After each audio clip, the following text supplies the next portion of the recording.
안녕하세요. 오늘도 사연 살롱을 찾아주셔서 감사합니다. 평범하고 조용하던 제 삶에 한 남자와 엮이면서 롤러코스터를 타듯 빠르고 어지럽게 달려온 기막힌 이야기를 해볼까 합니다. 잔잔한 제 물가에 돌을 던진 남자는 바로 지금 제 옆에 있는 남편이에요. 남편과 저의 첫 만남은 20년 전 한 병원에서 시작되었어요. 당시 저는 정형외과에서 일한 지 3년차 되어가는 물리치료사였어요. 매일 환자들의 재활을 도우며 살아가던 저는 지루하고 따분한 일상에 매몰되고 있는 평범한 20대 여자였어요. 어느 날 교통사고가 나서 수술을 하고 당분간 물리치료를 요하던 고딩 남자애가 병원에 왔어요. 그 나이대의 대부분의 남자애들이 그렇듯이 상당히 반항적인 태도에 거친 말투로 무장한 친구였죠. 그 당시는 그게 멋있어 보일 줄 몰라도 다 지나고 나면 바로 흑역사로 남아 이불킥한다는 것을 알기나 할까? 하필이면 그 고딩한테 제가 담당 치료사로 배정이 되었어요.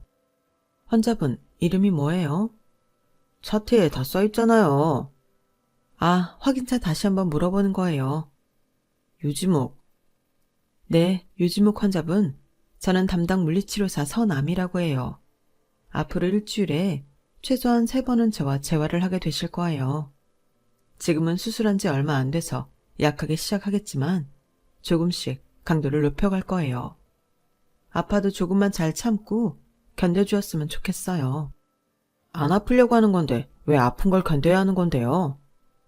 그건 다쳐서 아픈 게 아니라 치료 과정에서 생기는 짜증나게. 제가 하는 말에 꼬박꼬박 반항적으로 토를 달던 고딩머리를 몇 대 쥐어받고 싶었지만 어쩌겠어요. 제 환자분이신걸. 전 속으로 저 건방진 녀석에게 세상 제일 아픈 재활치료를 경험시켜줘야겠다고 생각할 뿐이었죠. 아, 아파요. 네, 유지목 환자분, 이건 좀 아파요. 참으셔야 돼요. 아, 아프다고요. 네, 유지목 환자분, 정상적으로 빨리 걸으시려면 이걸 꾸준히 하셔야 돼요. 한 번 더 해보실게요. 웃기는 건 이 고딩은 아프다고 앓는 소리를 하면서 또 계속 따라하긴 하더라고요. 그러다 우리는 시간이 갈수록 말도 편하게 하고 개인적인 이야기도 조금씩 나누게 되었어요. 교통사고는 어쩌다 난 거야? 오토바이 타다가요. 아, 너도 부모님 속썩이는 애구나. 고딩이 오토바이를 타기는 왜 타? 오토바이 타는 애 나이가 정해져 있어요. 타고 싶으면 타는 거지. 휴지목 폐기보소. 어려서 좋겠다. 나 안 어리거든요. 머리에 피도 안 마른 게. 근데 넌 왜 맨날 병원 혼자 와? 다리도 성치 않은데 보호자가 동행을 한 번도 안 하시네? 보호자 같은 거 없어요. 또 센 척은 내가 내 부모님이어도 오토바이 타다 이렇게 된 아들 병원 데리고 다니기 싫겠다. 너 담배도 피고 술도 마시지? 가출은 안 해? 다 해요, 다 해. 속 시원해요. 됐죠? 성질머리 하고는. 선생님도 성질 더러워 보이거든요. 남자친구도 없죠? 뭐라고? 이게 이제 좀 여러 번 봤다고 엄청 기어오르네. 고딩은 반년 넘게 저와 만나면서 제가 많이 편해졌는지 장난도 치고 약 올리기도 하면서 투닥거렸어요. 그러다 재활이 거의 마무리되어 갈 쯤이었어요. 하루는 고딩이 병원에 꽃을 사온 거예요. 자, 이거 받아요. 웬 꽃이야? 나 주는 거야? 그럼 누구 주는 거겠어요? 진짜 내 거야? 갑자기 왜? 창피하니까 그냥 받아요. 20대 여자의 직감으로 그 꽃은 그냥 주는 것이 아니라는 확신을 했어요. 하지만 이 어린 것이 당시 고딩은 18살, 저는 26살, 무려 8살 차이가 났거든요. 누가 보면 영화 속 스토리같이 로맨틱하다고 하겠지만 막상 저는 웃기고 어이없었죠. 대학생도 아니고 이제 주민등록증을 갓 발급받은 고딩이라뇨. 게다가 TV에는 장동건, 송승헌, 정우성 같은 남자들이 판을 치는데 여드름 바가지에 까까머리인 한참 어린 애기가 남자로 보일 리도 없었고요. 저는 고딩의 마음을 모르는 척했어요. 제가 꿈쩍도 안 하니까 하루는 대놓고 그러더라고요. 선생님은 진짜 바보 아니에요? 뭐? 열심히 치료해줘서 두 발로 멀쩡히 걸어다니게 해줬다니 나보고 바보라니. 이게? 아니, 왜 그렇게 몰라요? 제가 선생님 좋아하잖아요. 네가 나를? 야, 고딩, 너 내가 몇 살인 줄 알아? 26살이요. 너는? 18살이요. 그런데 그게 뭐여? 좋아하는데 나이가 뭐 중요해요? 네가 아직 어려서 그런가 본데 세상이 그렇게 만만치 않단다, 아가야. 이제 다시 학교 가면 사고치지 말고 공부 열심히 해야 된다. 알았지? 나 어리다고 무시하지 마요. 두고 봐요. 선생님도 나 좋아하게 될 거예요. 고딩은 무슨 자신감에서인지 떵떵거리며 말하더군요. 그 후 고딩은 제가 병원 끝나는 시간에 맞춰 매일같이 제 얼굴을 보러 왔어요.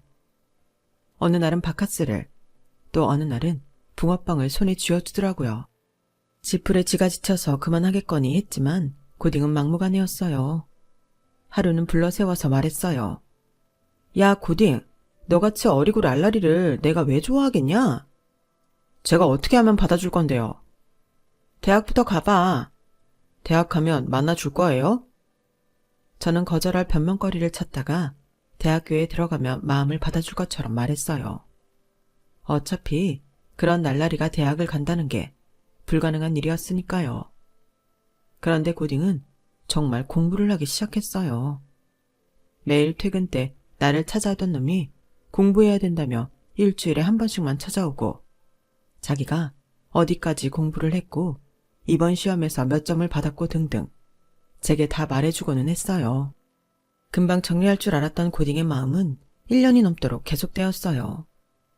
저도 제가 좋다고 쫓아다니던 고딩에게 은근히 마음이 가기 시작했어요. 고딩은 재수까지 하며 기어이 대학 진학에 성공했어요. 아주 좋은 대학은 아니었지만 열심히 한 노력이 보였어요. 이제는 더 이상 거절할 변명도 없었고 사실 거절하고 싶지도 않았어요. 저도 고딩에게 그만큼 마음이 많이 커져 있었거든요. 더군다나 대학교에 가면 파릇파릇하고 예쁜 또래 여학생에게 분명히 마음이 흔들릴 거라고 생각했지만 아주 굳건하더라고요. 그렇게 저희는 주변 사람들 몰래 연애를 시작했어요. 풍요롭지는 않았지만 그 사람 때문에 웃고 즐거운 날들이 계속됐죠. 농업경제학을 전공한 지목이는 예전 다친 일 때문에 군대까지 면제받고 26살에 바로 취직을 하게 되었어요. 식품 품종 개량 관련 회사에 들어간 그는 첫 월급을 받는 날 제게 말했어요. 남이야, 내가 이날만을 기다렸어. 내 힘으로 번 첫 월급을 받는 날. 그래, 고생했어. 이제 진짜 사회인 됐네. 축하해. 남이야, 우리 같이 살자. 뭐? 같이 살자고? 첫 월급 받는 날 꼭 너한테 프로포즈 하고 싶었어. 지금 결혼까지 하자는 말은 못해. 그런데 같이 살고 싶어. 내가 돈 더 모으면 결혼식 꼭 올려줄게. 그렇게 지무기는 26살, 저는 34살에 동거를 시작하게 되었어요. 연애하는 줄도 몰랐는데 8살이나 어리고 갓 취직한 남자와 동거를 하겠다고 하니 부모님은 처음에 거품을 물고 쓰러지셨어요. 하지만 그는 포기하지 않고 저희 부모님의 인정을 받겠다며 밤낮 없이 우리 집을 찾아왔어요. 그렇게 지내기를 몇 달 후 부모님은 우리 둘을 불러 앉혀놓고 말씀하셨어요. 지무가, 넌 어리고 아직 미래가 창창한데 왜 우리 남이한테 그렇게 목을 매는 거야? 내 또래 여자를 만나는 게 좋지 않겠니?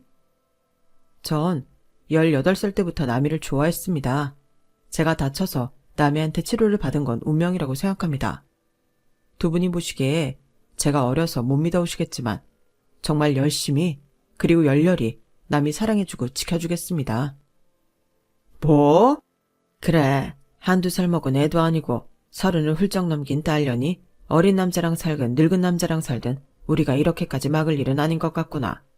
그래, 너희도 성인이니 너희 하는 행동에 책임을 지고 살려무나. 네, 감사합니다. 저희는 결국 부모님의 허락을 얻어냈어요. 엄마 아빠는 지묵이 부모님 쪽에 허락도 받기를 원하셨지만 현실적으로 어려운 일이었어요. 사실 지묵이네는 복잡한 가정사가 좀 있었거든요. 집에 계신 어머니는 지묵이 아버지와 재혼한 새어머니였어요. 지묵이는 친어머니 얼굴이 잘 기억나지는 않는데 어느 날 아버지께 물어보니 그냥 죽었다고만 했대요. 더 물어도 말해주지 않아 지묵이는 답답했지만 그냥 그런 줄 알고 살았대요. 새어머니는 지묵이를 매우 달가워하지 않아 했어요. 본인의 친자식도 아니고 아버지와의 사이에서 낳은 남동생이 더 귀했기 때문이죠. 어릴 때부터 많은 구박과 차별에 시달린 지묵이는 불우한 청소년기를 보냈고 삐뚤게 나가기 시작했던 거예요. 그래서 공부도 제대로 안 하고 오토바이 타다가 사고도 났던 거고요. 무관심한 아버지와 동생만 챙기는 새어머니 사이에서 컸을 지묵이를 생각하니 안타까워 더 잘해주고 싶었어요. 지묵아, 나 너희 아버지랑 어머니 찾아뵙고 인사드리고 싶어. 우리 집에? 알아. 나 반기시지 않을 거라는 거. 그래도 노력은 해보고 싶어. 너희 부모님이잖아. 혹시 알아? 내가 예쁜 짓 하면 너까지 다시 예뻐해 주실지. 담이야, 네가 생각하는 것보다 우리 집은 훨씬 심각해. 난 거의 투명인간같이 살았어. 나한테 이제 가족은 그냥 너만 있으면 돼. 자기네 집은 허락받지 않아도 된다는 지묵이를 어렵게 설득해 부모님을 찾아뵙기로 했어요. 저는 그게 지옥의 시작이 될 줄 모르고요. 지묵이는 여자친구가 인사를 드리고 싶어 한다며 몇 번이나 부모님께 말을 했었지만 두 분 다 무관심한 태도를 일관해 그냥 그렇게 몇 달의 시간이 흐르고 말았어요. 하루는 제가 다짜고짜 지묵이 집 근처로 찾아가 양해를 구하고 인사를 드렸어요. 안녕하세요. 서남이라고 합니다. 연봉이 어떻게 되나? 제 연봉이요? 지묵이 아버지는 제 얼굴을 쳐다도 보지 않고 신문만 뒤적이시고 새어머니랑 부는 통성명도 하기 전에 연봉부터 물어보셨어요. 너무 당황했지만 지묵이한테 사전에 이런 분위기일 거라고 들은 바가 있어 곧 대답을 이어갔어요. 지묵이랑 결혼할 거야? 네, 하고 싶습니다. 쟤같이 능력 없는 애 만난 거 보면 그쪽도 그렇게 능력 있는 편은 아닌가 보네. 나이도 훨씬 많다며. 지묵이가 놀처녀 처리반 담당이야? 새어머니는 묘하게 기분 나쁜 얘기를 계속했지만 첫 만남에 함부로 할 수는 없어 그냥 내내 대답만 했죠. 결혼을 하든 말든 알아서 해. 대신 뭐 해달란 소리는 하지 마. 우리도 먹고 살기 팍팍하니까. 알아서 둘이 잘 살아.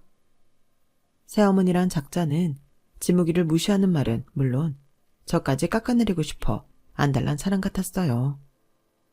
아무것도 해줄 것도 없고 관심도 없다며 내쫓기듯 그 집에서 나왔어요. 더 황당한 건 제가 들어가서 나올 때까지 눈길 한 번, 말 한마디 없던 그 아버지였고요. 뭐 이런 무례하고 막대먹은 집구석이 있나 싶었어요. 지묵이는 이럴 줄 알았다는 듯이 고개를 숙이고 한숨을 쉬더라고요. 내가 뭘 했어. 너한테 이런 꼴 보여주고 싶지 않았단 말이야. 아니야. 오히려 내가 내 두 눈으로 직접 보니까 더 잘 됐어.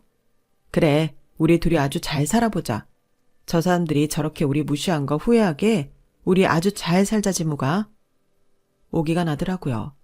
이런 푸대접을 받다니. 그리고 지묵이가 몇십 년 동안 이런 집구석에서 살았다니. 돌아오는 길에 저는 지묵이야 정말 잘 살고 싶어졌어요.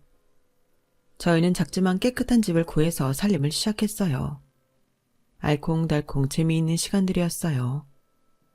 지묵이와 저는 각자의 위치에서 열심히 그리고 성실하게 일하면서 지냈어요.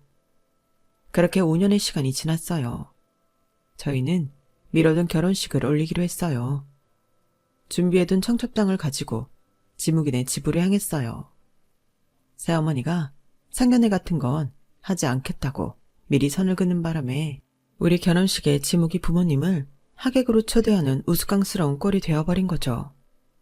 그래도 저희 엄마 아빠는 사정을 다 들으시고는 괜찮다며 오히려 지묵이를 위로해 주셨어요. 이번에 역시 연락 없이 도착한 저희를 보고 새어머니는 반가운 기색 없이 말했어요. 어머, 너희가 웬일이니? 하도 연락이 없어서 니네 어디 가서 죽은 줄 알았다? 죄송해요. 잘 지내셨어요?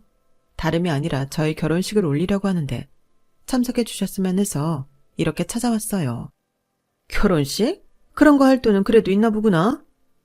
7월 11일인데 오셔서 식사하고 가세요. 7월 10일이라 안 되겠는데? 아, 바쁘세요?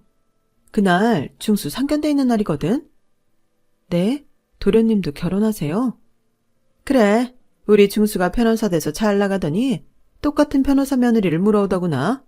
얼마나 예쁘고 싹싹하던지 격 떨어지는 누구랑은 다르게. 지무기의 이복동생인 중수도련님은 어머니의 열렬한 교육열에 부응하듯 어엿한 변호사가 되었어요. 지무기는 대학교 다니는 내내 친부와 계모가 학비를 내주지 않아 아르바이트까지 하면서 바쁘게 지냈는데 동생 중수한테는 온갖 고액 과외를 붙여가며 공부를 시켰던 거예요. 지무기는 도련님과 어릴 때부터 같이 지냈지만 시어머니가 지무기를 대하는 태도 때문이었는지 그 역시 툭 하면 형을 무시하고 기분을 상하게 하며 서로 살갑게 지낸 적은 없다고 하더라고요. 저도 도련님 얼굴이라고는 사진에서 본 게 다일 정도니까요. 그런 도련님이 하필이면 우리 결혼식 날에 같은 변호사 여자친구네와 상견례를 잡았다니. 일부러 알고 같은 날로 잡은 건 아니겠지만 상견례 때문에 당연히 우리 결혼식은 참석할 생각도 하지 않는 계모가 얄밉기 그지없더라고요. 7월 11일, 드디어 저희는 정식 부부가 되었어요. 많은 하객들의 축하가 있었지만 지무기 부모님의 자리는 텅 비어 있었죠. 계모는 그렇다 치고 친부까지 아무 연락 없이 오지 않은 것을 보고 어이가 없었어요. 정말 매정한 사람들이었어요. 신혼여행에서 다녀온 후 지무기는 제게 말했어요. 네가 내 부인이 되었으니 내가 더 책임감을 갖고 살아야 된다는 생각을 했어. 기특하네. 그래서? 나 회사 그만두고 나와서 내가 직접 품종 개량 사업을 하고 싶어. 뭐? 괜찮겠어? 내가 아무 준비도 없이 무턱대고 회사 그만두겠다고 말하겠어? 물론 미래를 예측할 수는 없지만 자신 있어. 잘 해낼게. 그래서 너랑 더 잘 살고 싶어. 그래, 알았어. 나도 네가 자신 있다면 믿어. 우리 남편이니까. 남편은 그동안 공부한 기술과 연구한 것들을 바탕으로 직접 사업에 뛰어들기 시작했어요. 조금은 불안했지만 듬직하고 책임감 강한 남편을 믿기로 했어요. 남편은 우리 형편에 맞으면서도 조금이라도 더 좋은 조건의 사업터를 마련하기 위해 사방팔방 분주하게 뛰어다니던 때였어요. 서울은 비싸서 엄두도 못 낼 뿐만 아니라 경기도 외곽까지 알아보러 다녀야 했어요. 그러던 어느 날 매우 늦게 귀가한 남편의 얼굴이 심상치 않아 보였어요. 올해 그를 봐온 저로서는 분명 심각하고 심란스러운 일이 생겼다고 확신하고 조심스럽게 물었어요. 오늘은 왜 이렇게 늦었어? 많이 힘들었지? 저녁은 먹은 거야? 맛있는 거 해놨는데. 남이야, 나 오늘 친엄마라는 사람을 만났어. 어? 친어머니는 돌아가셨다며? 그건 아버지가 잘못 알고 그렇게 말했던 거고 사실은 살아계셨어. 도대체 어떻게 된 거야? 남편이 들려준 친어머니 이야기는 정말 기구하기 짝이 없었어요. 남편의 친부는 결혼 전부터 술독에 빠져 살았었는데 남편을 갖는 바람에 친모는 어쩔 수 없이 결혼을 했다고 해요. 하지만 술주정, 폭언, 외도까지 남편으로서 할 수 있는 나쁜 짓은 다 하며 친모를 괴롭히는 재미로 사는 사람 같을 정도로 심했다더군요. 한 번은 친부가 많이 취해 친모가 많이 맞은 날, 친모는 남편을 데리고 몰래 도망가려고 했는데 그걸 발견한 친부가 아이를 놓고 가지 않으면 둘 다 가만 안 두겠다고 위협하는 바람에 홀로 뛰쳐나올 수밖에 없었다고 해요. 그 후 몇 번이고 아들을 데려오려고 애썼지만 매번 실패하고 도망간 날도 많이 있었다고 해요. 친모는 어쩔 수 없이 시골로 숨어들어 죽었다고 거짓 소식을 전했고 친부는 그 말을 믿고 고작 6살밖에 안 된 남편이 더 이상 엄마를 찾지 않게 말해버린 거였죠. 친모의 사망 소식이 있은 지 2달도 안 돼서 지금의 새어머니와 가정을 꾸렸고 그 사이에서 아들을 하나 더 얻었던 거예요. 새 가정만 보살핀 아버지와 계모는 둘째 아들과 달리 남편을 방치했고 남편은 그 무관심과 구박만 가득한 집에서 지옥같이 살았던 거였어요. 그런데 어머니는 당신을 어떻게 찾으신 거야? 숨어 살면서도 나를 한 번도 놓친 적이 없대. 내가 학교에 있을 때도 친구들이랑 놀 때도 항상 멀리서 날 지켜봤었대. 심지어 내가 오토바이 사고 나서 재활치료 다녔던 것도 다 알고 계시더라고. 어머 세상에, 일찍 좀 나타나시지. 아버지가 2번 다시 내 앞에 나타나면 엄마가 아니라 아들인 내가 잘못될 거라고 하는 바람에 자기 존재를 꽁꽁 숨기고 사셨다고 그러더라고. 아버지는 나를 볼모로 삼고 있었던 거지. 정말 너무하다. 그런데 엄마가 죽었다 하고 강원도에 가서 숨어 살면서 어떤 농장주에서 잡일을 해주면서 살았는데 엄마를 친딸같이 여기던 농장주 부부가 죽으면서 자식이 없어 그 많은 땅과 재산을 엄마한테 물려주고 가셨다는 거야. 뭐? 그게 진짜야? 나도 안 믿겼는데 엄마가 땅 문서까지 들고 와서 나한테 보여줬어. 고생 많이 하셨는데 그래도 어떻게 그런 행운이 함께 하셨네. 이런저런 얘기하다가 내가 지금 그 사업을 하려고 자리를 알아보고 있다고 하니까 나만 괜찮다고 하면 흔쾌히 그 땅을 내어주시겠다고 하더라고. 정말이야? 돈도 일절 받지 않고 말이야. 집에 가서 너랑 상의해보겠다고 했어. 그럼 우리 초기 자본금 중에 자리 알아보는 게 대부분이었는데 그만큼 아끼고 시작하는 거잖아? 그렇지. 그런데 자리가 강원도야. 만약 거기서 시작한다고 해도 우리가 떨어져 있든지 네가 일을 그만두고 함께 그쪽으로 가야 하니까 망설여지더라고. 망설일 시간이 없었죠. 우리 부부는 당분간 주말 부부를 하기로 했어요. 남편의 일이 어떻게 될지 모르는 상황에 저까지 일을 그만두는 위험 부담을 안기는 겁이 났거든요. 그렇게 우리는 2년 동안 떨어져 지내다가 제가 아이를 갖게 되면서 저 역시 강원도로 옮기기로 결심했어요. 그리고 그때쯤 남편의 사업이 조금씩 수익을 내기 시작하기도 했고요. 성실한 남편은 아이와 저, 그리고 늦게 찾은 친어머니를 위해 더 열심히 연구하고 일하고 발전해 나갔어요. 저희는 오랫동안 혼자 고생하신 남편의 친어머니를 모시고 살았고 그런 진짜 시어머니는 제 아이를 봐주시면서 저 역시 남편이 하는 일에 손을 보탤 수 있었어요. 어느덧 10년이라는 시간이 흘렀고 남편의 사업은 성공가도를 달리고 있었어요. 바로 앞 바다뷰가 아름다운 집을 마련하고 우리 4식구 모두 행복한 시간을 보내고 있었어요. 지역신문에는 품종개량 사업에 성공한 젊고 패기 있는 사장에 대한 소식이 종종 나오고는 했어요. 남이야, 지금 내가 여기까지 올 수 있었던 건 다 네 덕이야. 예쁜 딸 수아이도 낳아주고 옆에서 내조도 잘해주고 정말 고마워. 당신이 다 잘해서 그렇지 뭐. 어머니도 너무 감사해요. 널 어릴 때부터 그 지옥 같은 집에서 꺼내오지 못한 죄책감이 항상 깊었단다.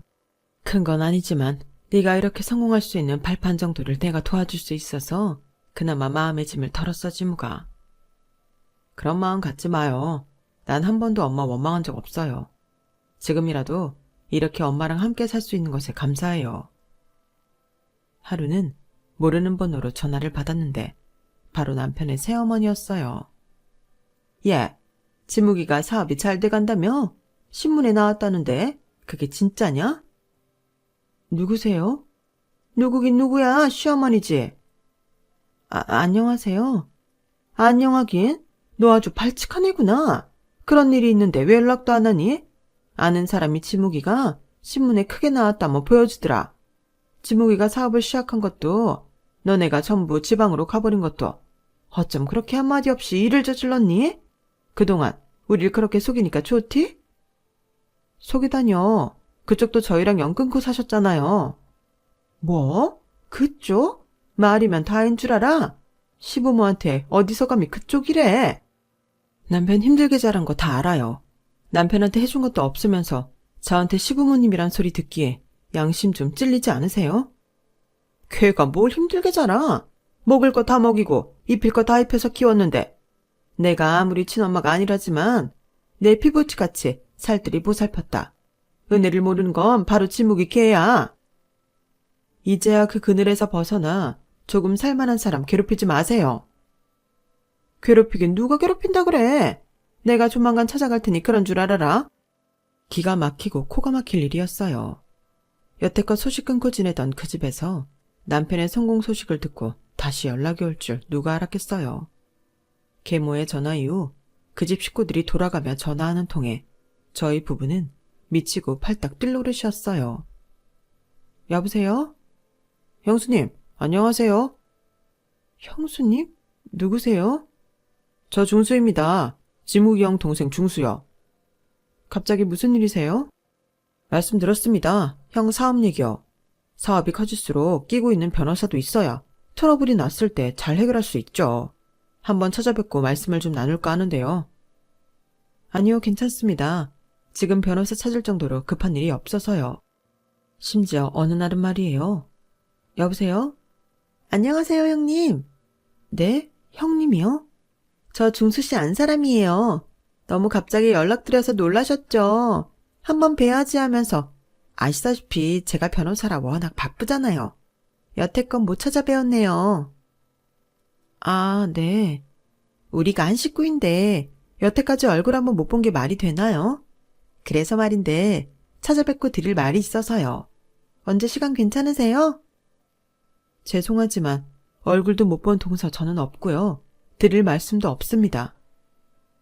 결혼한지도 몰랐던 남편의 이복동생, 그 와이프까지 가족을 운운하며 연락을 해오더군요. 성공이란 게 이렇게 무서운 건 줄 몰랐어요. 매몰차게 등 돌릴 땐 언제고 이제 와서 우리 덕을 볼심산이라뇨. 일부러 전화를 안 받기라도 하면 문자 폭탄을 보내 우리를 힘들게 하기도 했어요. 그런 와중에도 남편 사업의 수직 상승은 멈출 줄을 몰랐어요. 강원도에 저와 어머니 명의로 집과 상가를 얻기도 했고 그 이듬해에는 서울의 한강뷰 아파트까지 계약을 하게 됐거든요. 남편은 우리 가족이 다시 서울로 이사가기를 희망했어요.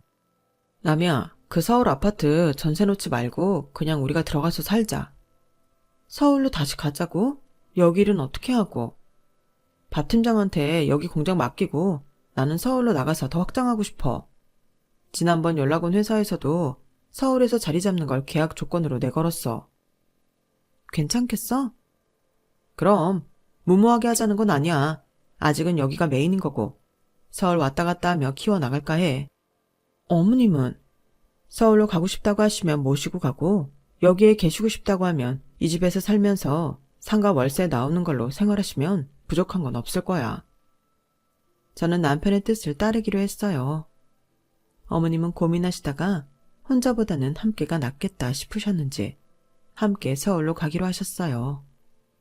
제 딸은 할머니와 헤어지지 않아도 된다는 사실에 매우 기뻐했어요. 또 바쁜 날들이 계속되었어요.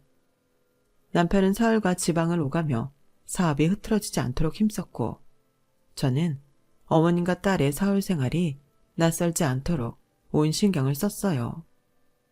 드디어 지방집을 최종 정리하고 서울 아파트에 입성하는 날이었어요. 낮보다 밤에 48층의 통창으로 보이는 한강 야경은 미치도록 황홀하더군요. 우리에게도 이런 날이 오는구나 싶어 눈물까지 흘리고 말았어요. 어머님은 이사 때문에 피곤하다시며 먼저 자리에 누우시고 남편과 맥주 한 잔씩 하며 이야기를 나누고 있었어요. 내일 소희 학교 가서 잘할 수 있겠지? 서울 애들이 워낙 깍쟁이들이 많잖아. 시골에서 왔다고 놀리거나 그러진 않겠지? 걱정 마. 우리 소의 성격 얼마나 좋은지 알잖아. 그리고 내가 학교 쪽에 이미 손 써놨어. 그래? 잘했네. 역시 우리 마누라. 그때였어요. 인터폰이 울렸어요. 네, 4801호입니다. 경비실인데 밤늦게 정말 죄송합니다. 어떤 분들이 부모님이라고 오셔서는 막무가내로 사모님 댁 문을 열어달라고 하셔서요. 유창호, 지 나선 씨라고 혹시 아시나요? 인터폰 너머로 남편의 친부와 계모의 떠들썩한 목소리가 들렸어요. 이 늦은 밤 경비실에서 난동 부리며 귀찮게 굴도록 둘 수는 없어서 집으로 올려보내달라고 말씀드렸어요. 신경질적인 벨소리가 들렸고 문을 열자 두 내외가 거칠게 들이밀며 들어왔어요. 한밤중에 이게 무슨 짓이세요? 세상에나, 어떻게 말 한마디 없이 서울에 이렇게 넓고 좋은 집을 사서 와놓고 감히 우릴 모른 척해? 우리가 왜 이사 온다고 알려야 되는데요? 지방에 있을 때 그렇게 괴롭혔으면 됐잖아요. 왜 여기까지 찾아오고 그러세요? 요지모, 이 배은망덕한 놈, 네가 이 애비를 없는 사람 취급해? 아버지도 지금까지 연락 없이 잘만 살고 계셨잖아요. 왜 이제 와서 아버지 대접을 받으려고 하세요? 내가 너 키워놓은 게 얼마인데 대가리에 피 좀 말랐다고 이제 부모를 내쳐? 양심 없으시네요. 부모라뇨. 어머머, 지무기에 진짜 웃긴다. 아니다, 이게 다 남이 네가 얘를 조정한 거지? 그러게, 여자가 잘 들어와야 집이 바로 서는데 생각해보니까 딱 그때부터네. 남이 너랑 만난다고 집에 오고부터 얘 지무기가 우리를 본체 만취했으니까 딱 너야. 네가 다 시킨 거지? 무슨 소리예요? 제가 뭘 시키고 조종했다고 그러세요? 그만 듣고 싶지 않으니까 두 분 다 나가주셨으면 좋겠네요. 나가긴 어딜 나가? 지무기 너 키워준 값 지금이라도 받아야겠다. 뭐라고요? 키워준 값이요? 절 뭘 어떻게 키워줬는데요? 그래, 더 길게 말도 안 하마. 이 집 당장 넘겨라. 니네는 원래부터 이런 집에 어울리지도 않아. 동생 내가 잘 나가는 변호사 부부인데 아무렴 중수랑 중수처가 이 집에 더 걸맞지. 우리 줄 것도 없이 걔네한테 깨끗하게 넘기거라. 무슨 자격으로 집을 거기에 넘겨주라 말아 하는 건데요. 네가 이렇게 따지고 들 필요도 없어.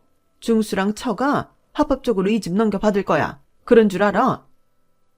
남편의 친부와 계모가 말도 안 되는 논리로 무조건 집을 넘기라고 생떼를 쓰는 통에 집안은 난리도 아니었어요. 제 남편이 당신네들 소나기에서 얼마나 무시당하고 멸시당하며 슬프게 살았는지는 아예 머릿속에서 지운 듯 했어요. 게다가 난 얼굴도 본 적 없는 동선의 부부에게 우리 집을 넘기라뇨. 소란이 계속되었고 두 노인은 신발도 벗지 않고 거실에 발라당 틀어 누웠어요. 내쫓을 수 있으면 내쫓아봐. 집 넘긴다고 하기 전까지는 한 발짝도 못 나가니까. 맞아. 지묵이 너 돈 많이 벌었잖아. 내가 뭐 딴 거 바라니? 이 집만 내놓으라니까. 저는 화를 주체하지 못하고 해서는 안 될 짓을 해버렸어요. 미처 다 정리하지 못한 주방침에서 얼른 소금을 찾아 두 노인네에게 뿌려대고야 말았거든요. 어머 얘! 이게 뭐하는 짓이냐? 우리 남편이 뭘 그렇게 당신네들한테 신세를 졌다고 이제 와서 이 난리예요. 남편 고등학교 때부터 힘들게 지낸 거 내가 다 알아요. 둘째 아들만 귀한 자식 취급하고 우리 남편은 집에서 따뜻한 밥 한 번 제대로 먹은 적 없잖아요. 이제 와서 무슨 자격으로 이렇게 생떼를 부리냔 말이에요. 얘가 미쳤나? 어디 감히 우리한테 소금을 뿌려? 몸싸움까지 날 듯 소란스럽던 그때였어요. 시끄러운 소리에 방문이 열렸고 거기엔 남편의 친어머니가 부들거리며 서 있었죠. 신부는 귀신을 본 것처럼 눈을 몇 번이나 비비고 쳐다보더군요. 귀신이다!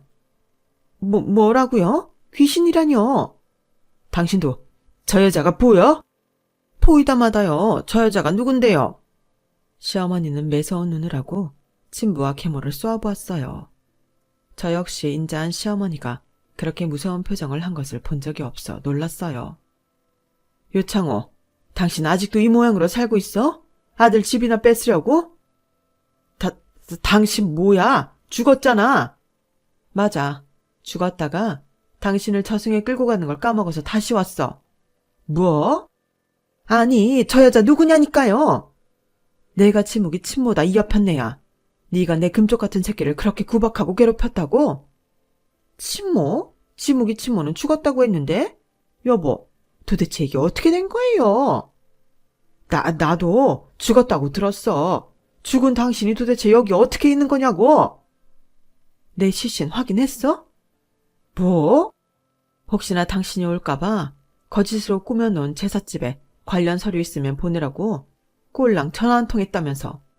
아무리 내가 싫고 미워서 날 때리고 욕보였어도 당신 아들을 낳고 산 여자인데 죽었다는데 어떻게 그럴 수가 있어? 그리고 우리 아들 지묵이 어떻게 그렇게 매정하게 남의 자식 대하듯 했냐고. 그럼 당신 전 부인 안 죽었던 거야? 나도 몰라 이게 무슨 일인지. 시신은 확인 못했지만 죽었다고 그랬어. 잠깐만. 그럼 지묵이랑 남이 너 여태까지 우리 속이고 이 여자랑 같이 지냈던 거야? 어? 이 여자가 아니고 제 어머니예요. 당신이 아니라 정말 제 친어머니라고요. 우리가 누구랑 살든 당신들한테 말해야 할 의무는 없잖아요. 세상에나 어이가 없어서 이게 웬 날벼락이야. 계모는 신발로 바닥을 치며 통곡하기 시작했어요. 전부인 죽었다고 해서 믿고 홀랑 결혼해 애까지 낳고 살았더니 멀쩡히 살아있지를 않나. 돈 많은 자식 새끼에 집 한 채 달라고 했더니 소금을 뿌려대지 않나. 아이고, 나는 억울하고 분통해서 더 이상 못 살겠다. 당신이 뭐가 억울해? 진짜 억울한 건 나라고. 이 인간한테 애까지 못 데리고 도망쳤던 그날을 생각하면 진짜 가슴은 후배 파도 모자란다고. 아우, 중수아버지 뭐라고 말 좀 해봐요. 당신 때문에 다 이 지경 났잖아요. 내가 이런 꼴 보려고 여태까지 당신이랑 산 줄 아냐고요. 친모와 계모, 두 여자 사이에서 친부는 아무 말도 못하고 죄인처럼 고개를 떨구고 앉아있더군요. 비참하게 짝이 없는 얼굴을 하고는 눈물까지 텀벙텀벙 흘리는데 불쌍하다는 생각이 하나도 들지 않았어요. 자신이 과거에 저지른 잘못이 얼마나 큰데 이보다 더한 벌을 받아도 된다고 생각했어요. 두 분 다 제 집에서 나가주세요. 제 가족은 여기 친어머니, 집사람, 우리 아이밖에 없습니다. 그쪽은 다 남이에요. 어디서 마주쳐도 아는 척하지 마시길 바래요. 얼음장처럼 차가운 남편의 말에 두 노인네는 터덜터덜 일어나 나가더군요. 계모는 완전 넋이 나간 사람처럼 발을 질질 끌며 나갔어요. 남이야, 많이 놀랬지? 괜찮아? 어머니는 괜찮으세요? 그래, 난 괜찮다. 저 인간 이런 건 아무것도 아니었단다. 애미가 좀 놀랐을 것 같구나. 저도 괜찮아요, 어머니. 세상에 저렇게 뻔뻔한 사람들이 있다는 것에 한 번 더 놀랐을 뿐이에요. 이 집을 내놓으라뇨. 그러게나 말이다. 저 못된 심보 계속 갖고 살면 지옥에 가서도 벌 톡톡히 받을 거다. 우리는 다음날 집안의 홈캠 자료와 그동안의 엄청난 통화 녹음들을 경찰에게 증거물로 제출하며 스토킹 처벌법으로 그들을 신고했어요. 처벌 여부를 떠나 그만큼 우리는 그들을 남 이상으로 생각한다는 것을 보여주기 위함이었죠. 그 후로 다시는 두 노인과 동생 부부는 우리를 찾아오지 않았어요. 찾아올 수 없었겠죠. 남편이 비서를 통해 알아본 바로는 동선의 집안에서 이 일을 알고 난리가 났었다고 하더군요. 재혼한 부모까지는 그렇다 쳐도 전 부인이 자기 입으로 죽었다고 거짓말을 할 정도로 모질게 대한 친부 얘기를 듣고는 치를 떨었다고 해요. 그런 집안과 사돈을 맺은 게 수치스럽다며 동서를 이혼시키려고 했고 동서를 포기할 수 없었던 서방님은 자기의 아버지, 어머니와 오히려 연을 끊었다고 하더라고요. 그렇게 애지중지하고 예뻐라했던 둘째 아들과 며느리한테 버림받은 꼴이 된 거죠.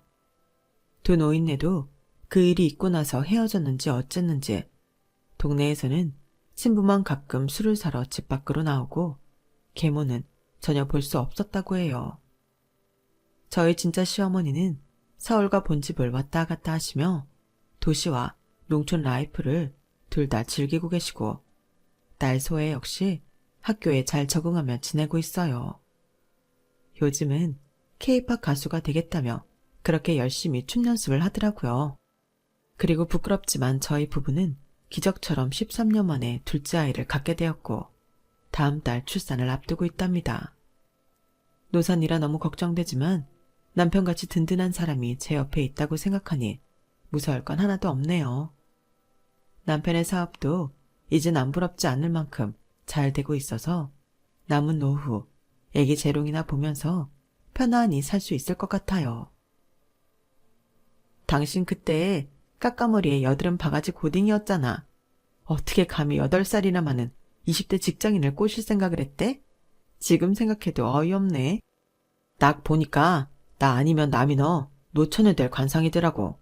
어리지만 용감한 내가 구제해줬잖아. 평생 감사합니다, 연하 남편님 하면서 극진히 모시고 살아. 이게 나보다 어린 게. 저희 부부는 아직도 가끔 옛날 얘기를 하며 저를 놀리곤 해요. 그때는 저 어린 남자아이와 함께하는 것이 막막한 미래라고만 생각했는데 지금은 이렇게 서로를 빛내주는 부부가 되었네요. 하루하루가 너무 소중한 요즘이랍니다. 지금 여러분 곁에도 빛나는 사람이 있으시길 바라며 제 이야기 들어주셔서 고맙습니다. 건강하세요.